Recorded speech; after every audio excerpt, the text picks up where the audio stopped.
Asian কাপের বাছাই পর্বে খেলতে যাওয়ার আগেই অপ্রত্যাশিত ঘটনার সাক্ষী হলো বাংলাদেশ অনূর্ধ্ব ২০ দলের ফুটবলাররা। প্রধান কোচ জেরার্ড জোন্সের সাথে সহকারী কোচের বাকবিতণ্ডার ঘটনায় বাতিল হয় নির্ধারিত সংবাদ সম্মেলন। তাতে ছড়িয়ে পড়ে ইংলিশ কোচের বরখাস্তের ভুয়া খবর।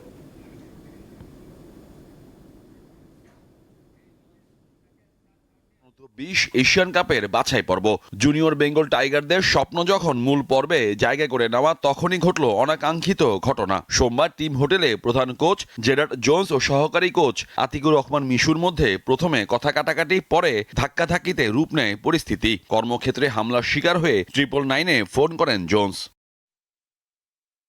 বিষয়টি জানাজানির পরেই সংবাদ প্রকাশ হয় শৃঙ্খলা ভঙ্গের অভিযোগে চুক্তির মেয়াদ শেষ হওয়ার আগেই জেরার্ড জোন্সকে বরখাস্ত করেছে বাফুফে। তবে মঙ্গলবার বিষয়টি অস্বীকার করেন বাফুফের সাধারণ সম্পাদক।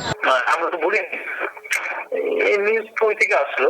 আমি তো কিছু বলিনি তো ভাই, ম্যানেজমেন্ট ডিসিশন নিক। পরে নিজের ভেরিফাইড ফেসবুক পেজ থেকেও ভিডিও বার্তায় বরখাস্তের খবরটি নাকচ করেন এই ইংলিশ কোচ। বরখাস্ত করার বিষয়ে বাফুফে আমাকে কিছুই জানায়নি। ক্যারিয়ারে এমন পরিস্থিতির মুখোমুখি আমি আগে কখনো হইনি। আমি দলের সঙ্গে আছি, কাজ করে যাচ্ছি।